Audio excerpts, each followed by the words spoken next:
कहानी भूतों का गांव। भरतपुर गांव भारत का सबसे सुदूर और पिछड़ा गांव है। इस गांव में हर सुविधाएं सबसे देर में पहुंचती हैं। सरकारी अस्पताल भी यहां से 35 किलोमीटर दूर है। जब भी कोई बीमार पड़ता तो उसे दवा के लिए 35 किलोमीटर दूर जाना पड़ता। अस्पताल जाने वाले रास्ते में बहुत ही घना जंगल पड़ता। बहुत लोगों की तो अस्पताल जाते समय इसी जंगल के बीच रास्ते में ही मौत हो जाती है। कुछ लोग कहते हैं कि ये लोग बीमारी से मरे और कुछ कहते हैं कि इन लोगों को भूतों ने मारा। लोगों का मानना है कि इस जंगल में भूतों का गांव है और भूत लोगों को मारकर उनकी आत्मा को अपना गुलाम बनाकर अपने गांव में ले जाते हैं और उनसे अपनी सेवा करवाते हैं। भरतपुर गांव के एक प्रधान लाल बहादुर का लड़का शहर से डॉक्टरी की पढ़ाई करके आता है। पापा, मैं अपने गांव में हॉस्पिटल बनाऊंगा। बीमार होने पे लोग बहुत दूर जाते हैं। मैं गांव में ही लोगों का इलाज करूंगा। वाह बेटे वाह, तुमने ये काम करके मेरा और अपने गांव का मान बढ़ाया है। क्लिनिक के लिए जितने पैसे की भी जरूरत होगी मैं तुम्हें दूंगा। अपने पिता से इतना सहयोग पाकर मुकेश खुश हो जाता है और अपना क्लिनिक बनवाने लगता है। 2 महीने में क्लिनिक बनकर तैयार हो जाता है। हवन पूजन करवाने के बाद मुकेश का क्लिनिक शुरू हो जाता है। गांव के लोग बहुत खुश होते हैं। मुकेश और प्रधान जी को धन्यवाद देते हैं। प्रधान जी, हम आपके बहुत आभारी हैं कि आपने अपने बेटे को हम सबकी मदद के लिए गांव में रखा और क्लिनिक खोला। अब हम सबको 35 किलोमीटर दूर नहीं जाना पड़ेगा। अरे ये तो मेरे बेटे की महानता है जिसने गांव के लोगों की सेवा करने का फैसला किया। अब मुकेश का क्लिनिक जोर शोर से चलना शुरू हो जाता है। गांव के लोग बीमारी की हालत में भी खुशी से क्लिनिक आते हैं। भैया, आपने हम सबको बीमारी और शैतान दोनों से बचा लिया। मुकेश को शैतान वाली बात बड़ी ही अजीब लगी। वो पहले भी ऐसी बातें सुन चुका था कि अस्पताल जाते समय जो जंगल पड़ता है उस जंगल के अंदर शैतानों का गांव है और शैतान लोगों की आत्मा को कैद करके ले जाते हैं। इतना सोचते ही मुकेश एकदम से बोल पड़ता है। अरे क्या बात करते हैं चाचा जी? शैतान भूत वूत कुछ नहीं होता। नहीं भैया, जितने लोग भी मरे हैं सब लोग जंगल के बीचों बीच मरे हैं। शैतान ने ही सबको मारा है और उनकी आत्मा को कैद करके ले गया है। आप भी कैसी बात कर रहे हैं चाचा जी? कोई भी शैतान की वजह से नहीं मरा। जितने भी मरे हैं सारे के सारे बीमारी की वजह से मरे हैं। ये खबर जंगल के शैतानी गांव में पहुंचती है। सरदार, भरतपुर गांव के लोग अब जंगल के रास्ते नहीं जाएंगे क्योंकि उस गांव में एक डॉक्टर आ गया है। तो इसमें कौन सी बड़ी बात है? जाओ और जाकर उस डॉक्टर को अपने बस में करके ले आओ। 2 शैतान भरतपुर गांव में आते हैं और मुकेश को उठाकर शैतानी गांव में ले जाते हैं। मुकेश को शैतानों के मुखिया के सामने खड़ा किया जाता है। मुकेश डर की वजह से कांपता है। तू तो कह रहा था कि कोई शैतान और भूत नहीं होता, तो अब क्यों कांप रहा है? अब मैं तुझे मारूंगा और शैतान बनाकर अपने बीमार शैतानों का इलाज करवाऊंगा। मुझे मत मारो, मुझे जाने दो। मुझे अपने गांव वालों का इलाज करना है। ठीक है, मैं तुम्हें नहीं मारूंगा, लेकिन तुम्हें मेरे बीमार शैतानों का इलाज बताना होगा। मुकेश सोचता है कि यही एक तरीका है जिससे मैं जिंदा रह सकता हूँ और उसके बाद वो शैतानों के मुखिया को इलाज बताता है और शैतानों का मुखिया अपने शैतानों का इलाज करने लगता है। और इधर गांव में हाहाकार मच चुका है कि जंगल के शैतान मुकेश को उठा ले गए हैं। सब लोग परेशान हो जाते हैं। किसी को कुछ समझ नहीं आता। मेरा नाम राजेश है, मैं शहर से आया हूँ। मैं शहर में एक तांत्रिक बाबा को जानता हूँ। वही इन शैतानों से लड़ सकते हैं, लेकिन उनको बुलाना पड़ेगा। अरे भैया जल्दी बुलाइए बाबा को, चाहे कितना पैसा लगे मैं दूंगा। अरे प्रधान जी, तांत्रिक बाबा कोई पैसा नहीं लेते, वो तो बस सबकी भलाई करते हैं। राकेश तांत्रिक बाबा को शहर से बुला लेता है तेरे गांव वालों ने मुझे मारने के लिए एक तांत्रिक को बुलाया है। देखता हूं कितनी ताकत है तांत्रिक में। पहले तांत्रिक को मारूंगा, फिर तुझे और फिर तेरे गांव वालों को। तांत्रिक बाबा राजेश गांव के प्रधान और गांव के लोगों के साथ शैतानों के जंगल की तरफ जाते हैं। शैतानी गांव के किनारे पहुंचकर तांत्रिक बाबा अपना आसन लगाकर बैठ जाते हैं। तांत्रिक, तू आ ही गया, अब तू नहीं बच पाएगा।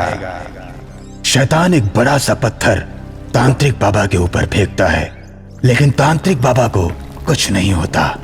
उसके बाद तांत्रिक बाबा अपने कमंडल से जल लेकर मंत्र पढ़ने लगते हैं। पढ़ ले तांत्रिक, जितना चाहे मंत्र पढ़ ले, मुझे नहीं मार पाएगा। शैतान तो क्या समझता है अपने आप को, अभी तेरी औकात बताता हूं। ये ले। इतना कहकर तांत्रिक बाबा कमंडल का जल शैतान के ऊपर फेंकते हैं। जल पड़ते ही शैतान धो धो कर जलने लगता है। उसके बाद धीरे धीरे सभी शैतान जलकर मर जाते हैं। और थोड़ी देर के बाद डॉक्टर मुकेश भूतों के गांव से बाहर आता है। मुकेश को सही सलामत बाहर आता देख सभी लोग खुश हो जाते हैं और तांत्रिक बाबा को धन्यवाद देते हैं। कहानी भूतिया झील। पीलीभीत जिले की मंगला नदी से निकलती एक झील है जिसमें इतनी मछलियां हैं कि पूरा देश 1 महीने तक मछली खा सकता है। लेकिन कभी भी इस झील का ठेका नहीं हो पाता, क्योंकि इस झील में अगर एक बार कोई जाल अंदर गई तो फिर वो जाल कभी बाहर वापस नहीं आ सकती।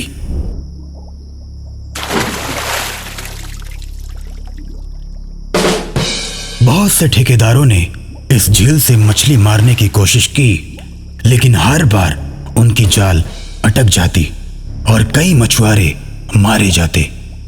तब से इस झील का नाम भूतिया झील पड़ गया।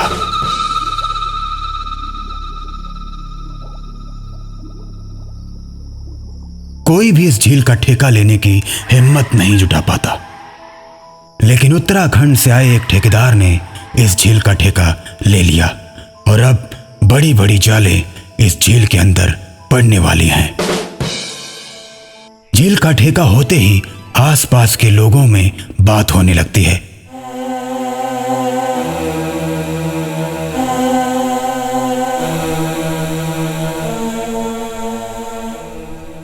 अरे भाई देखना, ये ठेकेदार एक भी मछली नहीं मार पाएगा, तो जाल डालते ही उसकी जाल अटक जाएगी। क्यों भाई? क्योंकि इस झील से आज तक कोई भी ठेकेदार मछली नहीं मार पाया, क्योंकि इस पानी के अंदर एक जिन्न रहता है। अरे वाह, तब तो खूब मजा आएगा देखने में। ये बातें करते करते दोनों आदमी वहां से चले जाते हैं।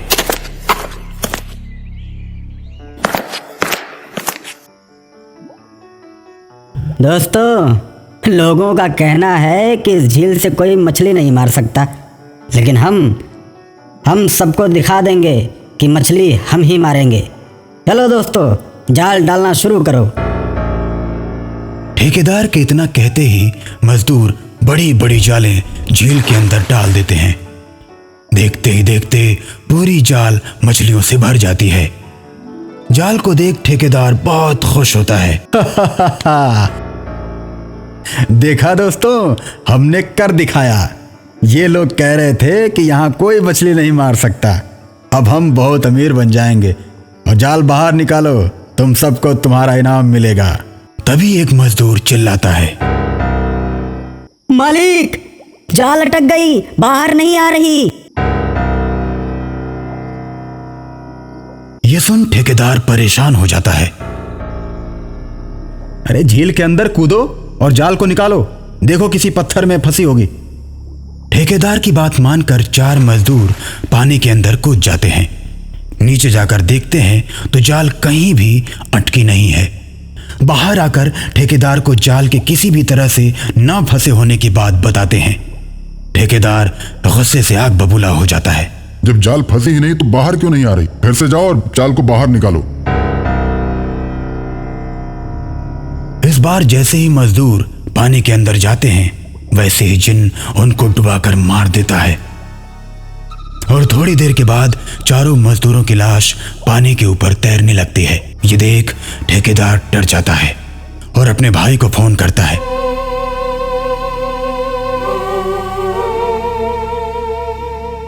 भाई जल्दी से तांत्रिक बाबा को ये सारी बात बताकर उन्हें जल्दी से लेकर आओ। यहाँ जरूर किसी न किसी भूत का साया है जो जाल को रोक के रखा है। ठेकेदार का भाई तांत्रिक को लेकर आता है। तांत्रिक झील के किनारे बैठकर ध्यान लगाता है और थोड़ी देर ध्यान लगाने के बाद उठता है तो ठेकेदार से कहता है, ये कोई छोटा मोटा भूत नहीं है, ये जिन्न है, जिन्न। ये इतनी आसानी से नहीं मानने वाला। मैं हवन शुरू करता हूं और तुम लोग जाल डालो पानी में।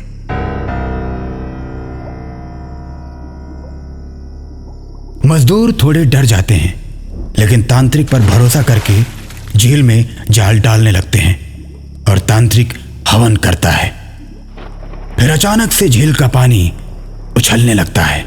बड़ी बड़ी लहरें उठने लगती हैं और लहरों के बीच से जिन प्रकट होता है। तांत्रिक, तू मुझे इस झील से हटाने आया है? हाँ, क्योंकि तुमने इस झील पर कब्जा करके रखा है और न जाने कितने लोगों को तुमने मारा है। अब मैं तुम्हें यहां से भगा कर रहूंगा। मैं अपना बदला पूरा कर रहा हूं। जब तक मेरा बदला पूरा नहीं हो जाता मैं इस झील से नहीं जाऊंगा। जिन्न की बात सुनकर तांत्रिक समझ जाता है कि इसके साथ जरूर कुछ हुआ है। तुम लोगों को क्यों मार रहे हो और इस झील से मछली क्यों नहीं पकड़ने देते? नहीं बताऊंगा। जिन्न बताने से मना कर देता है। तब तांत्रिक कमंडल का जल लेकर जिन्न पर डालता है।